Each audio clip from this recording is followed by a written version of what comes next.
କରୁଛନ୍ତି? କାନା ଭାଇ କଣ କହୁଛୁ? ଯଦି କାନା ଭାଇ ରାଜି ତାହେଲେ ମୁଁ ମଧ୍ୟ ରାଜି। ଆରେ ସମ୍ପର୍କ ଯାହାହେଲେ ବି ଏ ଆମ ବାପା ବୟସ ଏ ଘରର ପରମ୍ପରା ଅନୁସାରେ ତାଙ୍କୁ ସମ୍ମାନ ଦେବାଟା ଆମର କର୍ତ୍ତବ୍ୟ। ଲୋକଟି ଚାକର ହେଲେ ବି ବୟସ ଅନୁସାରେ ବାପାଙ୍କ ବୟସ ଯା ତାଙ୍କ ଠାରୁ ପାଦ ଧୋଳିନି। ଭାଇ ଆରେ ଆଶୀର୍ବାଦ ମିଳିପାରେ, ଏମିତି ଆଶୀର୍ବାଦ ହାତ ଛଡ଼ା କରିଦେଲେ ଆମକୁ ପସ୍ତେଇବାକୁ ପଡ଼ିବ। ଆରେ ଯା ପାଦ ଧୋଳିଲେ।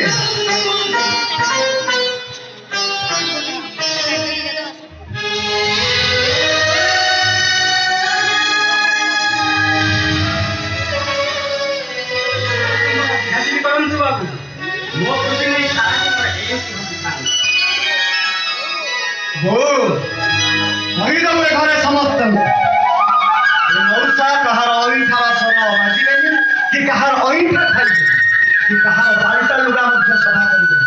ସେ ସଫା କଲେ ଆମକୁ ପାପ। ମୋ କଥା ଯଦି କେହି ନ ମାନନ୍ତି କହିଦେବୁ ଏଇଟା ହିଁ ସମ୍ପର୍କର ନିର୍ଦ୍ଦେଶ। କାହିଁକି ନା କାନା ଭାଇ ମୋ ମା ପେଟର ଭାଇ ନାହାନ୍ତି, ତାଠାରୁ ଅଧିକା। ଆଉ ଆଜି ଆଙ୍କରି ପାଇଁ ମୋ ଫ୍ୟାକ୍ଟ୍ରି ଆଜି ଆଙ୍କରି ପାଇଁ ପ୍ରଫିଟରେ ଅଛି। ମା ଏ ମଉସାଙ୍କୁ ତାଙ୍କ ଶୋଇବା ଘରଟା ଦେଖେ। ସେ ଏତେ ଦୂର ଆସିଲେଣି, ଖାଇଥିବେ କି ନାହିଁ କଣ? ଯାଅ ପ୍ରଥମେ ତାଙ୍କ ଖାଇବା କଥା ବୁଝ। ଆସ।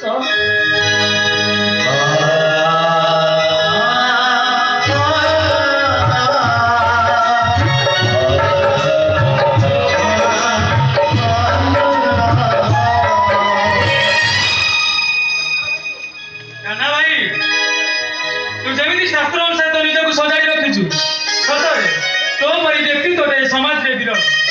ହେଲେ ମୁଁ ଗୋଟେ କଥା ବୁଝିପାରିଲିନି, ମତେ ତାଙ୍କ ପାଦ ଧୂଳି ନେବାକୁ କହିଲୁ, ତୁ ବି ତାଙ୍କ ପାଦ ଧୂଳି ନେଲୁ।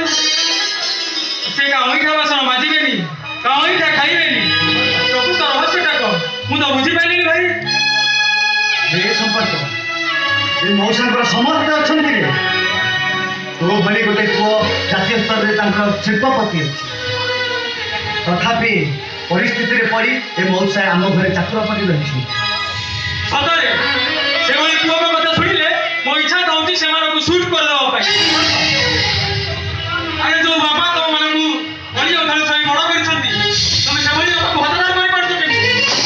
ଆରେ ସମ୍ପର୍କ ମୁଁ ଶୁଣିଥିଲି ତମ ବାପା କୁଆଡ଼େ ମରିଯାଇଛନ୍ତି। ତମେ ଆଖିରେ ଦେଖିନ ଶବ